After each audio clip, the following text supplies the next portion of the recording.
Namaskar and welcome again to my lecture. Today we will see what is learning.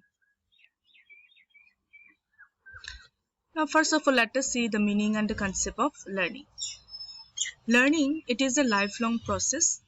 It takes place consciously and unconsciously in the human life from infancy and it continues till death. We can adjust with the changing society through learning. Now, learning is a process by the help of which we acquire skill or dexterity in any work or activity. Anything new that we get to know, it leads to learning. All living beings have some innate instinct. Man and other beings react to the environment. Man has intelligence and reasoning power. So human beings have the ability to learn some skill or capacity for modification and improvement of accrued reactions or behaviors. When an individual have to make adjustment with different circumstances, then they gain lot of knowledge and experiences which modify one's nature and refine the crude instinctive reactions or behavior in us. So modification of reactions or behaviors through experience can be termed as learning. Now let us see the definitions related to the learning. According to Gates, learning is a modification of behavior through experience and training. So here focus on experience and the training. According to Skinner, learning is both acquisition and retention of habit, knowledge and attitude. So he have termed that learning, it is about acquiring habit as well as retaining of knowledge and the attitude as well. Both the acquisition and the retention of habit, knowledge and the attitude. According to Crow and Crow, learning is acquisition of habit, knowledge and attitude.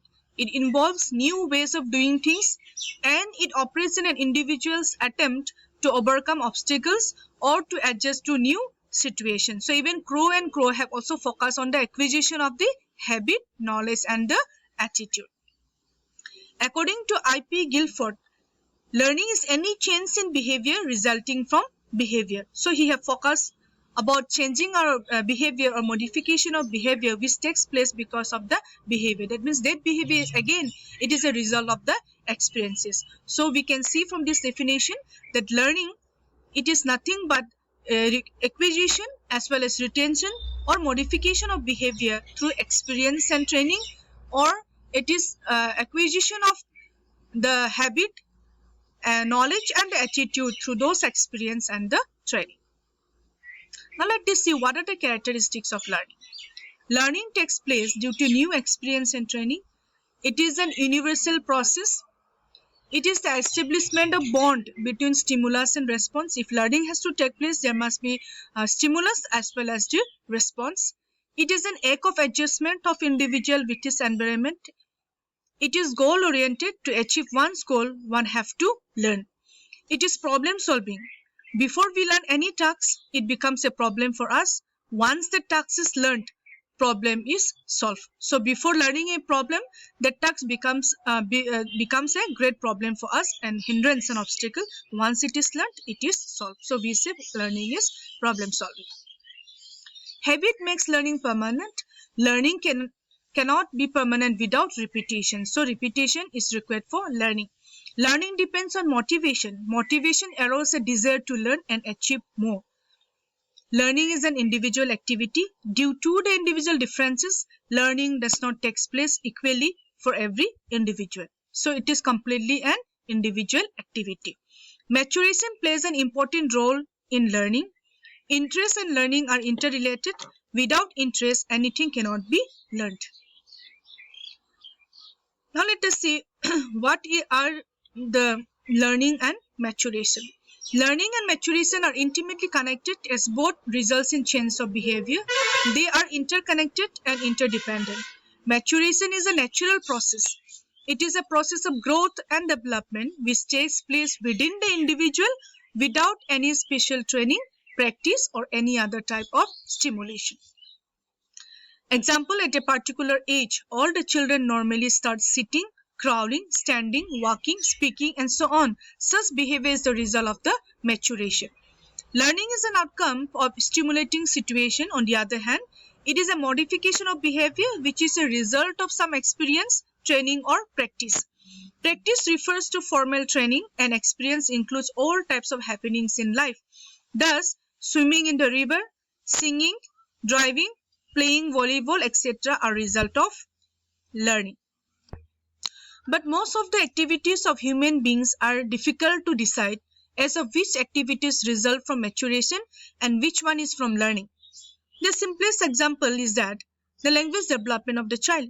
The child does not learn to talk until he reaches a certain stage or maturation. But he does not learn the language just because he attains the stage, but because it is taught to him. So learning very much, it depends upon the maturation. Example, a 2-year-old child cannot be taught to read alone, or a 2-month-old child cannot be given the hygiene training. So to learn something, one have to wait for a certain level of maturation essential enough to facilitate that learning, so that we can accept or acquire that knowledge in a correct time. Therefore, maturation of the child is an important condition in learning a new task. So there are some factors that affect learning. There are certain factors that affect learning process. Some of the factors may be grouped under these things. Subjective factors, or factors within the learner, such as his capacities, motivation, age, sex, previous experiences, etc. Factors related to subject matter, such as length, difficulty, meaningfulness of the learning materials. Factors related to methods, such as review or recall, overlearning, practice, recitation, sensory, etc. Now let us see some of the important factors that affect learning. Age is a factor in learning. There is a popular belief that children learn better than adults or all people. So it is believed that more people grow in age, the more the ability to learn new material decreases. So they tend to forget more. Sex difference as a factor in learning. It is generally observed that there are sex differences in learning of various subjects, skills, attitudes, etc. Different studies attempt to answer whether these differences are innately derived for the difference in gender, or they are the product of culture and social roles assigned to male and female in our country. So, gender, it is also a factor in learning. Interest and attitude. Interest and attitude are important factors for successful learning. One may learn faster if they are interested in the material or skill to be learned. Active intent to learn on the part of the learner has always better learning than passive attention given by them. Motivation, it refers to the internal state that drives the learner towards some goal. The learner with high motivation tend to make more responses than a learner with a weak motivation. An individual's motivation or the urge to learn, it brings about better learning. Feedback or knowledge of result. Knowledge or feedback, it is an important factor of learning. It acts as a strong incentive to learn. It helps to eliminate error and increase precision in performance. Knowledge of result, especially when favorable, reinforces learning and maintains interest and motivation. Reward and punishment. Reward and punishment is also important for learning. Reinforcement is one that strengthens a response. Anything that promotes learning. A reward is a positive reinforcement. A punishment is a negative reinforcement. These are key to learning. So both reward and the punishment, it plays a key role in learning. Effective or previous learning. New learning, it depends on all learning as well. Thus, learning is always influenced by the previous experiences because it depends on the basis of the knowledge that we have. Meaningfulness of material. Meaningfulness of the material to be learned contributes to learning efficiency. If the learning materials are meaningful, then it is easier to learn. Difficulty of material. Difficulty is a very important factor in learning. It is experimentally proved that learning curve for easy materials showed rapid early gains which gradually slowed down, and that for difficult materials showed slow initial gains which gradually increase. Value of review or recall. Effortful recall has a powerful influences on learning. Recall may also be termed as mental review. Whole and part learning. This factor is related with the method of learning the content. Generally, it is easier to learn in part than as a whole, but whole learning is often considered as effective method to learn the learning materials, particularly for first learners and for short or meaningful materials which is easily memorized as a whole. In part, learning continuity and meaning of the materials often get lost.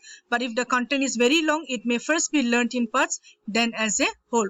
So this is regarding the part and the whole learning. Distribution of practice. The length of the practice session and distribution of the rest period affect the learning process to a great extent. Practice is more effective when it includes brief and judiciously distributed rest period. This leads to rapid learning as compared to continuous practice. Actually, the practice period will depend upon the learning tasks and the age of the learner. No extreme of spacing and massive is desirable in learning. Overlearning. Overlearning beyond the point of the first errorless reproduction, it helps in retention. There may be diminishing advantages as the degree of learning increase. However, if repeated all over again, it may lead to forgetting. So overlearning is also another factor of learning. Conclusion. Learning is a lifelong process. We continue to learn throughout life. It is a process with the help of which we acquire skill in some work. Therefore, modification of reactions or behavior through experience is learning. So there are some factors that affect learning. They are grouped under subjective factors, factors related to subject matter and method. So these are the things, the basics of learning that we have learned today. Thank you.